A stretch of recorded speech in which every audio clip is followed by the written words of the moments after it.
நம்ம இன்னைக்கு இந்த பாட்டிலில் தான் ஃபிஷ் டேங்க் அக்வேரியம் பண்ண போகிறோம். 9 பாட்டில் இருந்து பாக்கியெல்லாம் உடஞ்சிருச்சு. 4 பாட்டில் தான் மிச்சம் கிடச்சி. ஃபஸ்ட்டு இப்படி வச்சுட்டு இது இந்த கிளாஸ் கட் பண்ணுற ஒரு கட்டர், இதை வச்சு அதில் ஒரு உராய்வை ஏற்படுத்தணும். லைட்டாக ஸ்க்ராட்ச் பண்ணி ஒரு கோடு அந்த அடிப்பாகத்தில் நம்ம எங்கே கட் பண்ண நினைக்கிறோமோ அந்த இடத்துல கட் பண்ணுற இடத்துல ஒரு கோடு வரைச்சி, இங்கே பாருங்கள் இந்த மாதிரி அழகாக ஒரு கோடு வரைச்சிடணும். முதல்ல சுற்றி வரைஞ்சிடணும். அந்த கோடு ஒரு கேப் இல்லாமல் வரையணும். வரைச்சிட்டு அந்த நம்ம கோடு வரைஞ்ச இடத்துல கரெக்டாக அந்த கோடில் வந்து தீயை காட்டணும். சுற்றி எல்லா கோடில் எல்லா பக்கம் தீயை காட்டும்போது ஒரு சவுண்டு வரும் பாருங்கள். டக்குன்னு ஒரு சின்ன சவுண்டு வரும். அந்த சவுண்டு வந்த பாருங்கள், நீங்கள் வந்து தண்ணி இருக்குல்ல, தண்ணி வந்து துணியில் நினச்சி அதை அப்படியே தேய்ச்சிட்டா வரும். அது ஈஸியாக ரெண்டாக வந்துடும் அந்த இடத்துலேருந்து. இங்கே பாருங்கள், ஈஸியாக வந்துடுது. லைட்டாக தள்ளி இருக்கிறதுல தட்டினா போயிடும். அவ்வளோதான். இப்போ பாருங்கள், ஷேப் ஆகிடுச்சு. பார்த்தீங்களா, சூப்பராக வந்துடுச்சு. இது மாதிரி எல்லா குப்பியும் நான் இது பண்ணி எடுத்துட்டேன். எல்லாம் பாருங்கள், இது பாட்டம் தனி, பாடி தனியாக இருக்குது, தனியாக இப்படி எடுத்துட்டோம். எடுத்துகிட்டு அப்புறம் ஒரு 3 இன்ச்சு பிவிசி பைப் எடுத்துகிட்டு அந்த பிவிசி பைப்பில் அந்த போட்டில் வச்சுட்டு நம்ம ஒரு பாட்டிலாக வைக்கணும். போட்டில் வச்சுட்டு அதுக்கு சைஸுக்கு நம்ம வரையணும். ஒரு கோடு வரைஞ்சி இந்த மாதிரி சுற்றி ஒரு மார்க்கர் வச்சு கோடு வரைஞ்சிட்டோன்னா அந்த இடத்துல நம்ம கட் பண்ண போகிறோம். இந்த இடத்துல அக்ஷா படித்து கட் பண்ணி அதை அந்த ரவுண்டுக்கு உள்ளாடி அந்த ஹோல் வர மாதிரி பார்க்கணும். அந்த மாதிரி கட் பண்ணி எடுத்துக்கிட்டேன்.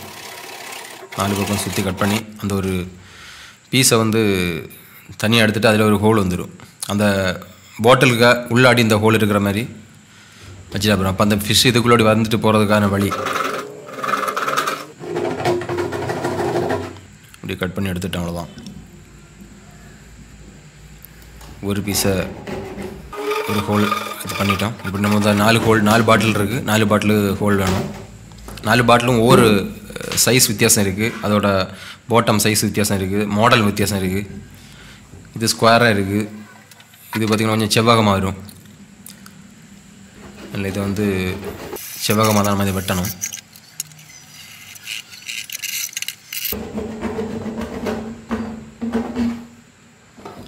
ரெண்டு ஹோல் எடுத்துட்டோம். அப்புறம் 3வது ஹோல் வரைகிறோம். அப்புறம் இது 3வது ஹோலை விட்டுட்டோம். இந்த பாட்டில் கொஞ்சம் சின்ன பாட்டில் அடிப்பாக கொஞ்சம் சின்னது, அதனால் சின்ன ஹோலாக இருக்கும். இது பார்த்திங்கன்னா முக்கோண வடிவத்தில் இருக்குது. அதனால் இதை முக்கோண இதில் தான் வெட்டணும். நம்ம முக்கோண சைஸில் அப்படி 4 ஓட்டையும் போட்டுட்டு ஒரு 1 இன்ச்சு பைப் எடுக்கிறோம். பைப் எடுத்துகிட்டு அதில் ஒரு அடிக்கு நம்ம கட் பண்ணி எடுக்கிறோம். எடுத்துகிட்டு இந்த பைப்பை 1 அடி இல்லை, ஒரு 3/4 அடி, 1 அடி தானே, ஒன்றும் இல்லை, அப்படி எடுத்துகிட்டு அதை ஒரு லைன் போட்டு இந்த நம்ம 2ஆக முறிச்சு எடுக்கணும். இந்த 1 இன்ச்சு பைப்பை 2 பீஸாக ஆகணும். 2 பீஸானால் அதை மீன் இருக்கிற மாதிரி 2 மீனை அப்படி எடுக்கணும். இந்த மாதிரி 2 பீஸாக எடுத்துட்டோம். எடுத்துகிட்டு இந்த பாட்டில் இதில் தேவையில்லாததை நம்ம கட் பண்ணிடலாம். கட் பண்ணி விட்டுட்டு அப்புறம் அந்த 1 இன்ச்சு பைப்பு 2ஆக முடிச்சோம்ல, அதை எடுத்து அடியில் வச்சுட்டு அதுக்கு மேலே நம்ம இந்த மெயின் 3 இன்ச்சு பைப்பை மேலே வச்சுட்டு ஒட்டணும். குளூ போட்டு அந்த இடத்த ஒட்டிட்டோம். ஒட்டினா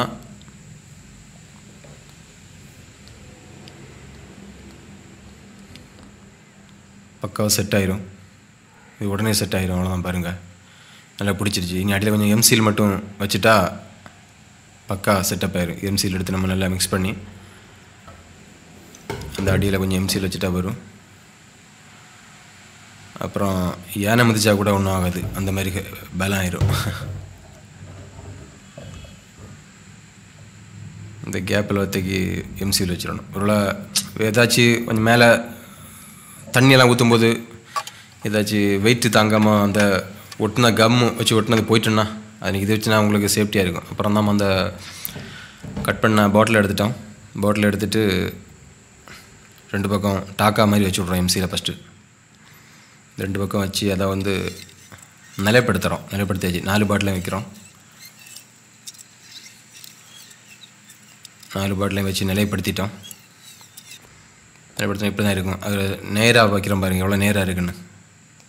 நேராக வச்சுட்டோம். நேராக வச்சுட்டு இனி வந்து அந்த கேப் எங்கெல்லாம் கேப் இருக்கோ அந்த கேப்பெல்லாம் நம்ம ஃபில்லப் பண்ணுறோம். எம்சில் வச்சு ஃபுல்லாக ஃபில்லப் பண்ணுறோம். ஏன்னா தண்ணி விடும்போது வெளியே வரோட அவ்வளோ கிளியராக ஃபில்லப் பண்ணி இதை நல்லா பக்கம் பண்ணிவிட்டு பாருங்க எப்படி இருக்குன்னு. இப்போ இந்த மாதிரி ஃபில்லப் பண்ணிவிட்டு அப்புறம் ஒரு சின்ன ஒரு பீஸு பைப்பும் அப்புறம் ஒரு பெண்டும் எடுத்து பிவிசி சால்வெண்ட் விட்டு அந்த ஒரு சைடில் ஒட்டிக்கிறோம்.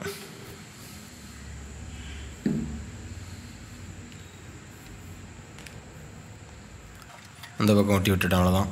அப்புறம் ஒரு எண்டு கேப்பு எடுத்துகிட்டு இதை இந்த சைடு ஒட்டணும். இந்த சின்ன குப்பி இருக்குல்ல, சின்ன பாட்டில், அந்த பக்கம் இதை ஒட்டிடணும்.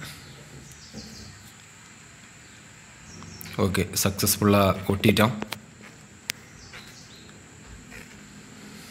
மேலே ஒரு 4 மூடி இருக்குது, மூடி வச்சு பார்ப்போம்.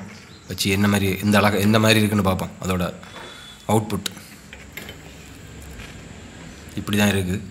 நல்லா இருக்குல்ல, ஷேப் வந்துருச்சு. நம்ம நினச்ச மாதிரி எடுத்துட்டோம். அப்புறம் பெயிண்டிங் வேலை, பெயிண்டிங் ஒர்க்கு, அப்புறம் பெயிண்ட் அடிச்சிடும். பெயிண்ட் அடித்தா நல்லா இருக்கும். அந்த எம்சிலாம் கருப்பாக பிளாக்காக இருக்கிறதுனால மொத்தம் ஒயிட்டாக இருந்தால் கொஞ்சம் பார்க்குறதுக்கு நல்லா இருக்கும். அதுக்காக தான் பெயிண்டிங் ஒர்க்கும் முடிஞ்சு.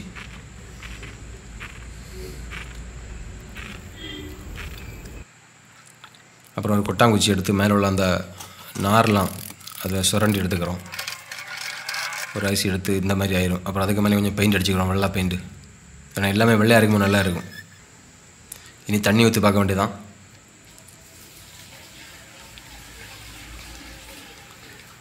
தண்ணியை ஊற்றிட்டோம். இங்கே பாருங்க, தண்ணி ஊற்றானே நல்லா வருதுன்னு.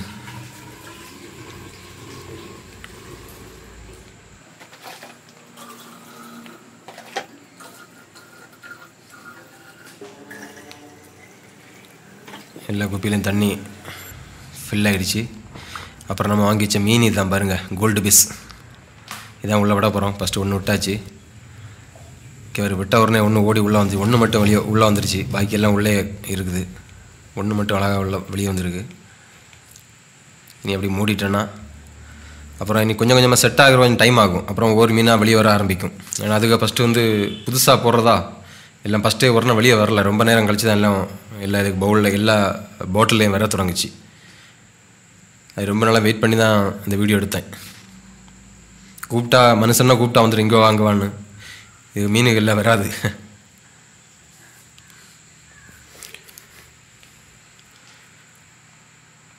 பார்க்க நல்லா இருந்துச்சு, ஒரு சந்தோஷமாக இருந்துச்சு. ஒரு வித்தியாசமாக ஒரு அக்வேரியம் ரெடி பண்ணிட்டோன்னு.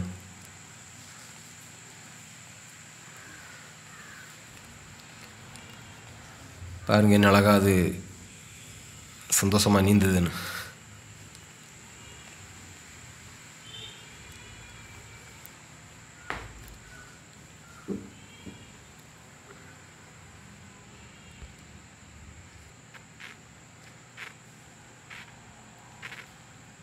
வீடியோ பிடிச்சிருந்தா ஒரு ஷேர் பண்ணுங்கள்.